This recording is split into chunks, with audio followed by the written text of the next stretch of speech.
Hello mga kasiyasat, ngayong episode, sa bayan naman ng Taal ang ating paglalakbay. Samahan niyo kung siyasatin ang makulay na kasaysayan ng Taal na bahagi ng ating buhay. Kasama na rin ang mga ancestral houses na makikita natin. Ako po si Jabs at welcome po sa Lakbay Siyasat. Lipas ang panahon, kabiyak ng ating gunitan. Ang mga punot, halaman, bakit kailangang lumisan?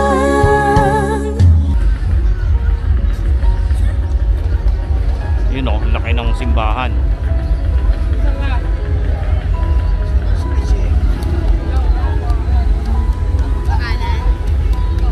Sumakto, pagpunta natin, piyesta rin pala dito sa Taal.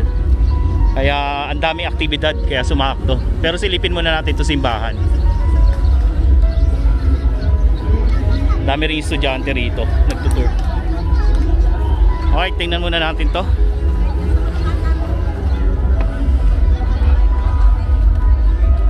Alright, ayon dito, ang Basilika ng Taal ay tinayo pa noong 1575. Unang itinayo ni Padre Jeco. Sa ngayon ay San Nicolas na dating bahagi ng Balangon. Nagiba noong 1754 nang pumutok ang bulkan. Pinagawa sa kasalukuyang kinakatayuan noong 1755. At iginuho ng lindol noong 1849. Kinilalang pinakamalaking simbahang Katoliko sa dakong Silangan. Ang kasalukuyang simbahan ay simula noong 1856 ayon sa ibinalangkas ni Luciano Oliver, isang arkitekto, at sinayaan ito noong 1865. Pinakamalaking simbahan pala ito sa Asia.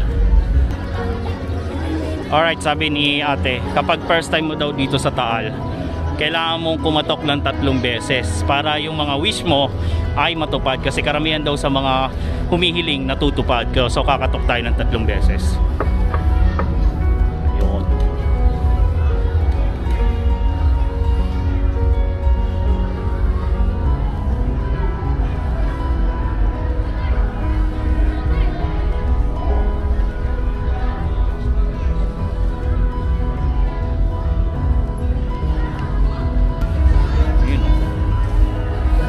Grabe yung kahoy niya, yung pintuan niya, oh, tibay, parang Nara. I think parang may activity ngayon, bakit kasi piyesta ngayon. Silipin muna natin yung loob. Wow, grabe, ang laking simbahan to. Ganda nung style niya, talagang sabi dun sa labas isa sa pinakamalaking simbahang Katoliko. Taan natin yung altar.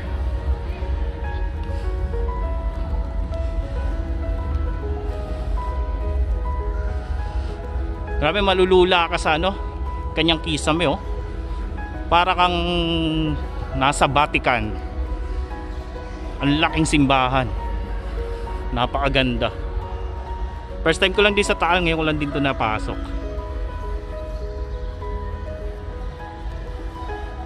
Wow.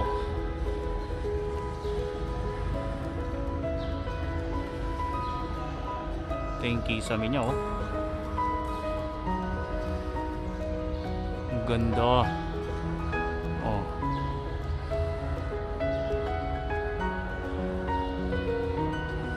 Laki ng altar. Napakaluwag ng simbahan. Grabe.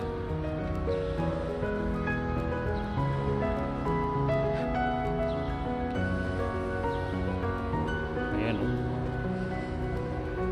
Napakadaming maka-accommodate dito pag magsisimba tuwing linggo or araw ng misa.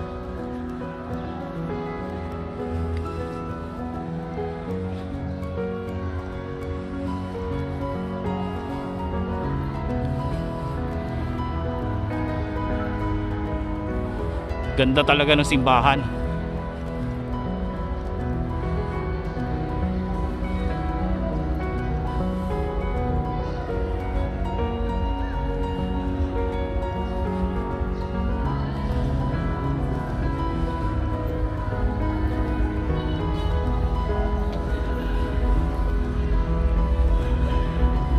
Ate, anong meron? Anong meron? Kasal?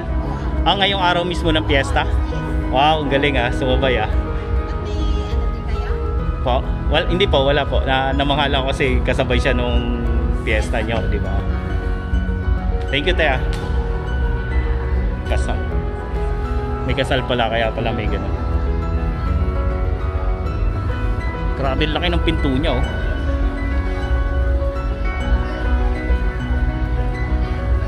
Tanyo. Pintuan pa lang eh. Laki na eh. Alright, ngayon, may mga magtutour na mga bata. Pero pag tinignan mo tong adobe nila,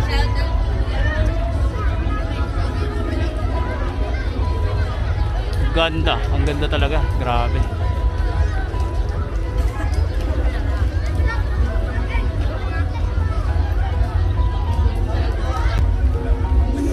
Alright mga kasiyasat, sa mga pinasok nating mga simbahan sa iba't ibang bahagi ng Pilipinas, isa na ito sa pinakamalaking simbahan na napasok ko at sa kanyang napakagandang architectural design niya.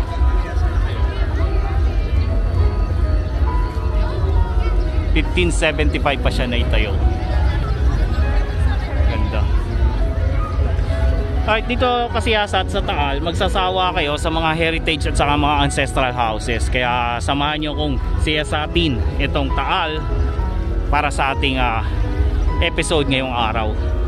Sir, lagi kami yan dyan. Ano name mo? Christine po. Christine tsaka si Ma'am. Mary Rose po. Ayan. Lawrence. Lakbay siyasat. Opo. Mamaya babalik kami. Dito kasi. Mamaya, mamaya mahirilan ako. Hello. Yes, yun nga mga kasiyasat. Nakita natin yung simbahan ng Taal.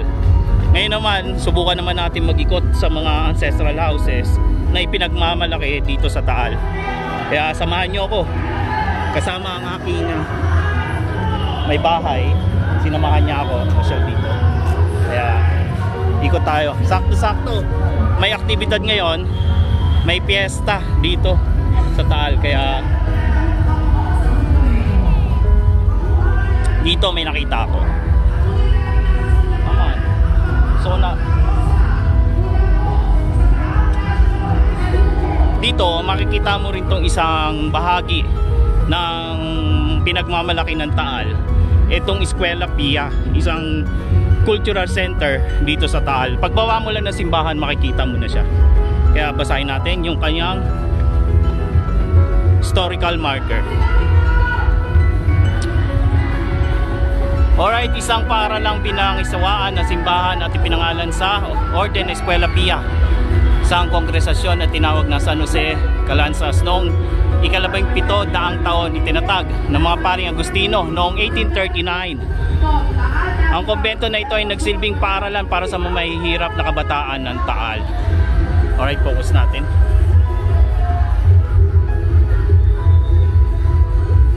Galing, eskwelahan pala siya dati.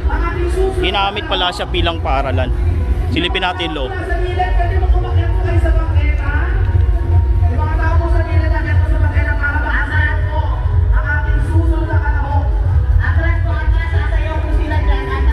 Alright, yun lang. Isa muna yun sa mga makikita natin dito. Ginawa siyang eskwelahan nung panahon na yun para sa mga may hirap na bata.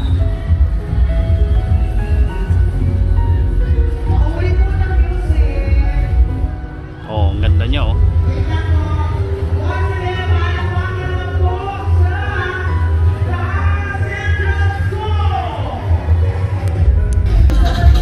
Alright, nandito rin tayo sa Taal at kasalukuyan din ginaganap ngayon yung El Pasubat Festival.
houses na makikita natin dito. Isa-isahin natin ngayon. Especially yung El Pasubat stands for empanada, longganisa, panutsa, suman, barong, balisong, tapa, tawilis, tamalis, tulingan at tsokolate. Yun ang ibig sabihin ng El Pasubat Festival. Ganda. Grabe. Pero yung pasad niya maganda. Ayan o. Munisipyo to ng Taal.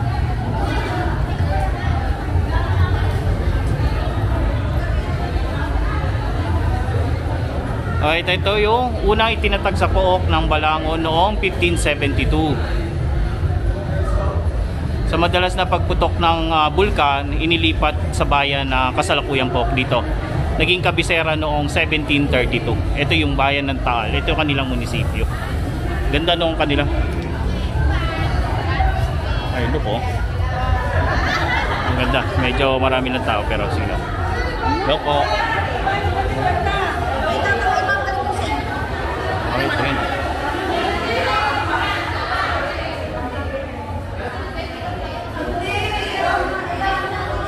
kita nyo ba? Don Flaviano Concilio, Don Ramon Atienza. Yung mga namuno dito sa Taal. Ganda. Then the same with kanilang hagdan, no? Buhay pa yung hagdan nila. Hindi na siya nabago. Ganun pa rin siya. Hello po. Ma'am, yung hagdan na yan is since nung tinayo pa tong munisipyo nyo? Ayan. Ilang taon na po tong munisipyo nyo? So mga ano na yun, 1572, mga almost 500. Wow, galing. Thank you ma'am sir ha. Salamat po. Ganda. Almost 500 years. Basta tayo, hanap na tayo ng mga ancestral houses dito.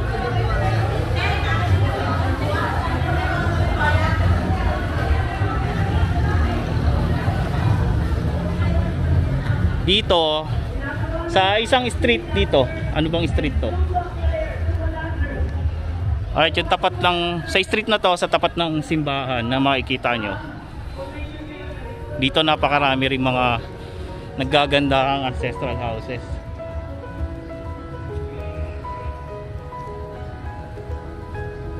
Yan o, White House.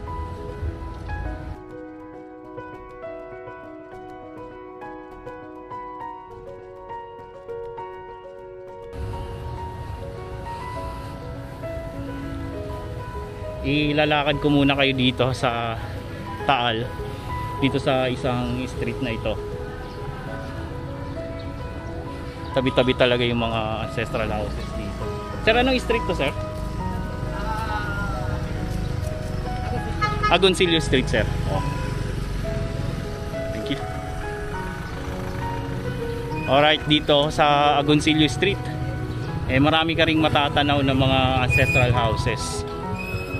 Talagang kung ikaw yung mahilig sa mga sinaunang bahay, yan, mapaganda yan. Yung mga kabataan ngayon siguro hindi ako ma-appreciate o yung hindi nila ako maiintindihan kung bakit ako nagagandahan sa mga lumang bahay. Kasi isa akong old soul. Ayan. Mas pinipili kong makakita ng mga sinaunang bahay na naging parte rin ng kasaysayan natin. Yung mga kilalang tao na tumira dun sa mga bahay nila na magaganda. Tsaka tatlong klase ng kolonyalismo ang meron sa atin Ariyan ng Spanish, American at saka yung mga Hapon. Pero ang pinaka mas malalim na nag-iwan ng mga kultura dito sa atin ay yung mga Espanyol. Kaya sa mga bahay pa lang makikita nyo na na-adapt din ng mga Pilipino to noon. Dito naman sa Agoncillo Street, makikita mo rin tong Bahay Asinas. Ayan o. Sa ancestral houses din. Ganda ng pinto niya. Tsaka to, ayan o. Bahay Asinas 1870. May structure ng pader niya oh. Ha? Open na. Tingnan natin kung bukas. Sa Agoncillo Street, corner. Alright, Bahay Asinas. Tuloy po kayo. Ayan ah. 1870 nung ginawa itong Bahay Asinas. Wow. Ayan. Ang ganda nung ano. Ang ganda nung bato niya oh. Grabe. Bahay Asinas. Oh, may karawahe pa oh. Upo.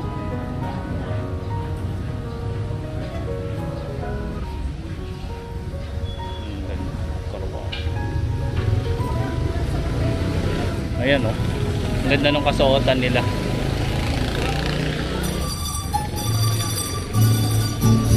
Galing. Meron din ganito. Ang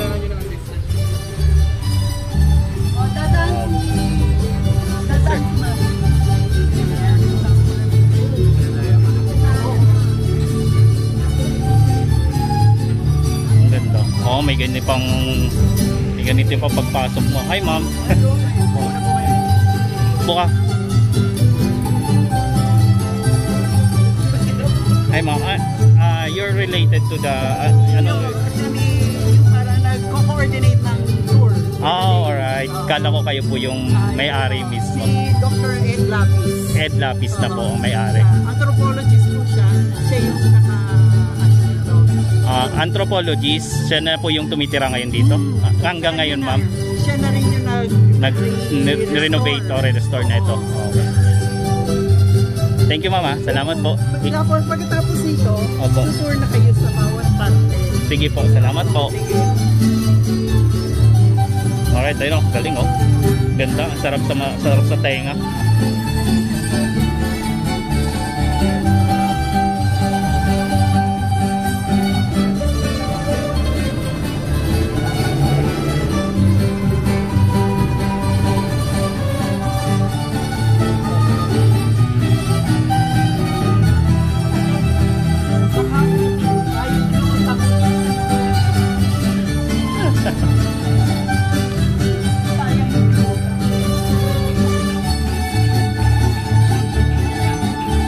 Galing, ang galing nila oh.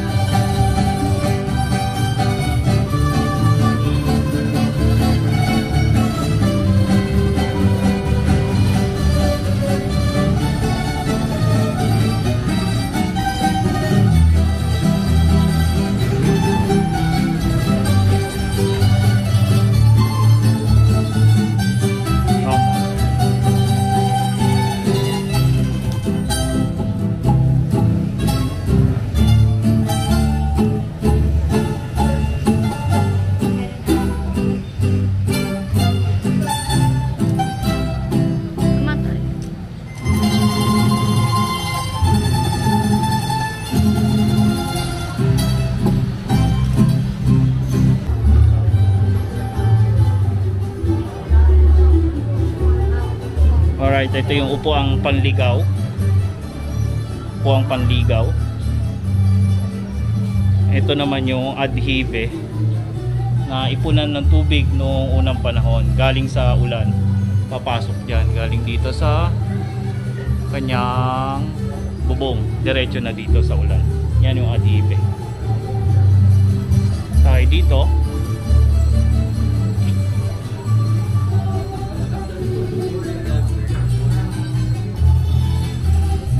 Tayo kanina. Mapapansin nyo po, sementado itong area. Yung pipe po natin para makakupay itong alkibe.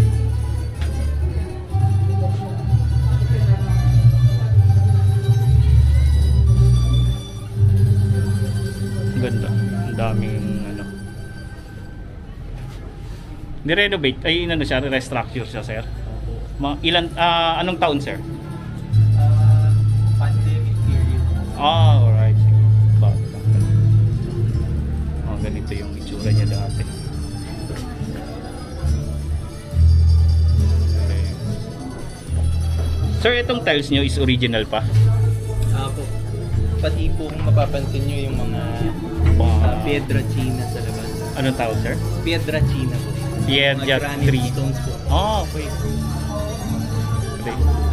Piedra China. Yan po yung bato na ginagamit ng mga Chinese na nakikipagkalaman sa atin. Oo. Pampabigat sa barko nila. Kasi yung mga dala nilang produkto noon, Tela, oo. Alog-alog po yung bangka nila. Oo. Kaya naglalagay sila ng mga Piedra China pampabigat dun sa mga bangka nila para maging stable po sila. Oo.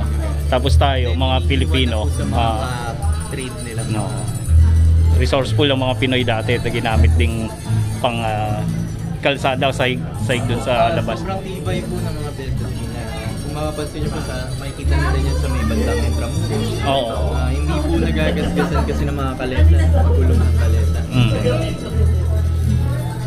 Thank you, sir. Galing.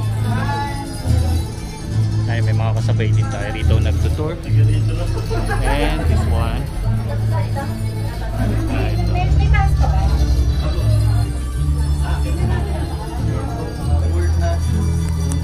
Ito parang sa altar siya ginagamit to. Nagamit siya sa altar. Kasama rin to.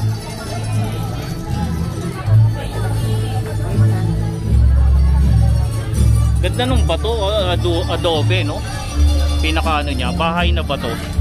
So, adobe, no? Adobe.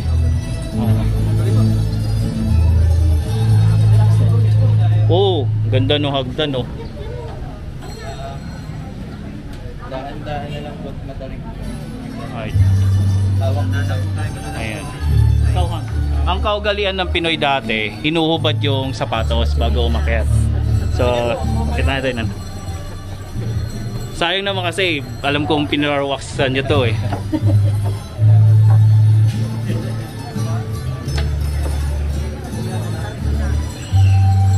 Ay, tingnan natin. Ayun o, si Ma'am o. Ang presko. Ay.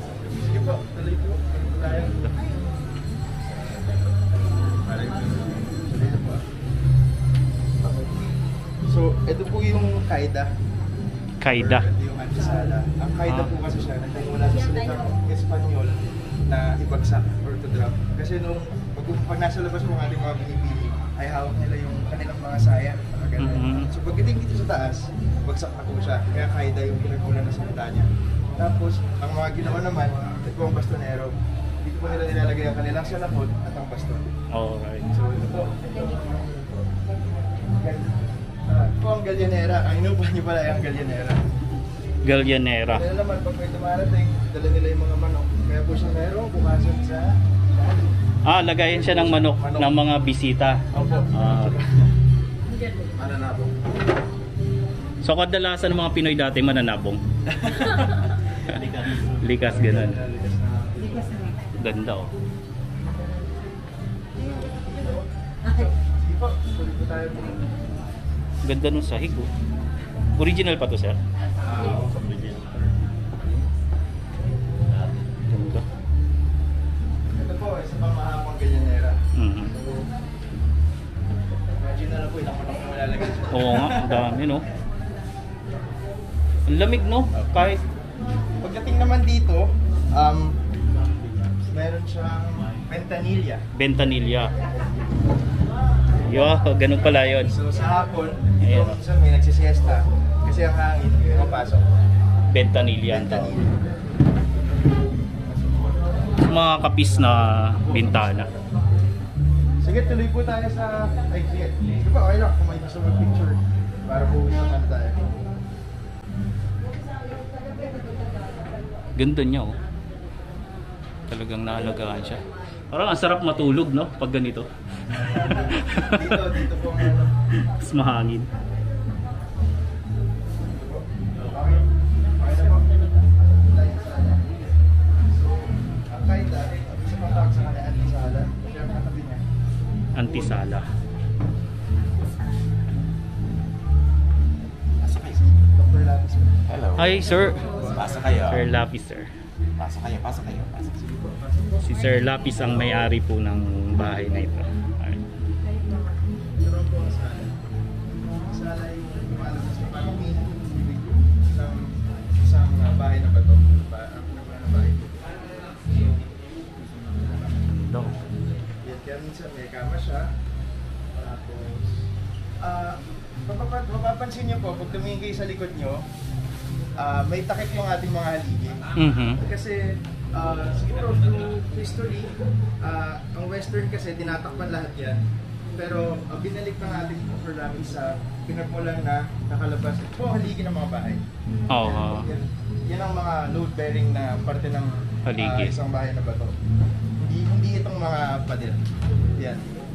So para makita natin yung difference. So, mulabi siya, sir. Marami talaga siya. Ito po ang Persiana. Persiana? Persiana. Opo. Pag mga ganyan bintana, Persiana. Opo. Well, galing oh. Sa English. Ano siya Galing. kasi pagka minsan may mga binibini, Oo. ayaw nila na... Makita. Kasi dati kapisto, di ba? So madilim. Pag binuksan mo naman siya, kitang-kita ka. Oo. So dito, pag gusto mo lang dumungaw, gusto Oo. mo sumilip, ito po yun. Ayan, pag may mga harana sa inyo, no? Yan.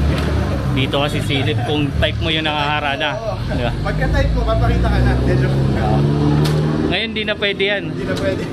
Ano yan eh, yung may mga utang nang magtatago dyan. Joke lang po. Actually, proudly taalbo sa gawa. Taon po ang inabot ng kanyang paggawa. Linya po siya. Ay, ito? Yes. Hindi po siya gawa. Sino man dito? Tita Cres?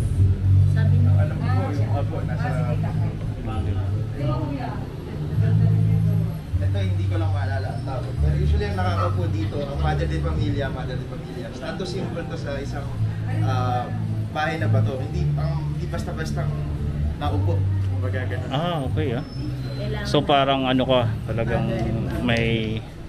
Sir, ito? Parte na lang po ng sala siya. Ano mo tawag? Hindi pala alam. Ganito. Basta yun ang naalala ko. Kaya special itong dalawang Oo, buwan. wala nang ganito makikita. Suluhiya. Suluhiya. Okay. Tawag sa ano. Suluhiya. Ngayon gumawa naman ng ganyan, marunong na Plastic na yung ngayon. Plastic na po. ilang ano lang yung sirana. Ganda. Tapos, itong aparador, sir. Antik to. Actually, pag napansin nyo, kasama na sa pag-evolve ng bahay na bato yung pagdadong bilog. Tapos dito, ito yung plastic natin. Diba? Oo. So parang, tawag ka doon, para maipakita. Katulad doon, dito nag-evolve na siya. Ito yung latte. Yan yung dati. Meron siyang talagang evolution. Meron siya pagkakaiba. Lalo nung nakakarating na sa ibang bansa yung mga donate. Oo. So iba-iba na yung... Sige po, okay Thank na. you. Dito na po tayo. Tayo. Ito po, tayo dito sa ating comedor. Anong tawag, sir? Comedor. Comedor. Ayun po, dining area po. Comedor dining. Galing may natututunan ako Tuloy po tayo.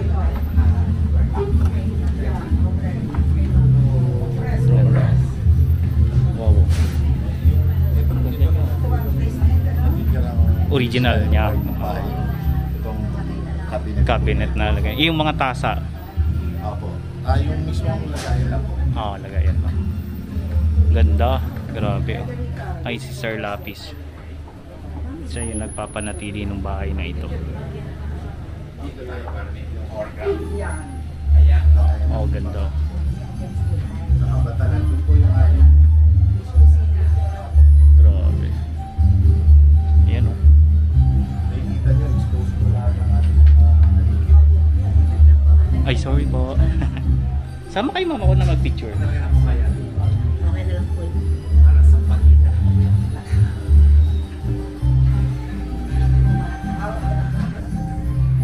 tapos bukas din po yung ating mga sisiling para makita po yung unexpected talong paano din pinagawa yung bahay. Thank you! Ganda.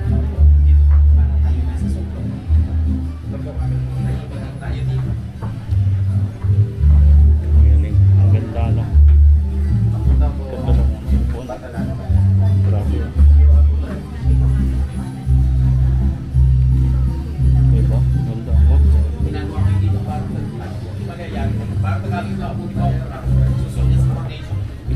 ni Sir Lapis na. Dito sa camera. Sorry. Sige lang po, sir. Oh. Okay, wala lang silang ulam. Nakakuha na. Picturean ko kayo. So ito yung Picturean ko kayo na. pinaka ano niya. Dirty kitchen na to ngayon, tawag yun. Itong kusina. Oo. Saan tayo nagluluto ng pinangat at adobong dilaw. Ayun. Okay, 1, 2. Banggera. Isa pa po. Ayan. Yan. Nakikita nyo yung sahig, may mga space po yan. Minsan yung mga bigas, yung mga ano, mga palay, yan po yan. Tapos kinakain ng mga ano. Ang galing. Ang ganda.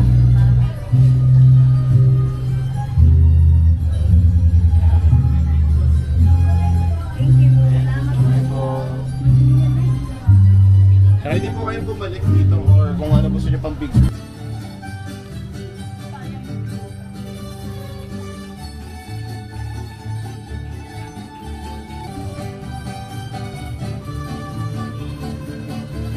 Alright mga kasiyasat, ito yung typical na bahay na bato ng mga Pilipino. Filipino style to noon. And pagbigyan tayo na pasukin at makita yung loob. Ang ganda niya. Ito mga talagang Pilipina. Ayan. Bahay Asinas, isang typical na bahay na bato. Filipino style nung panahon na noong unang panahon. Sunod, punta naman tayo sa sunod na bahay. Sa baba. Oo.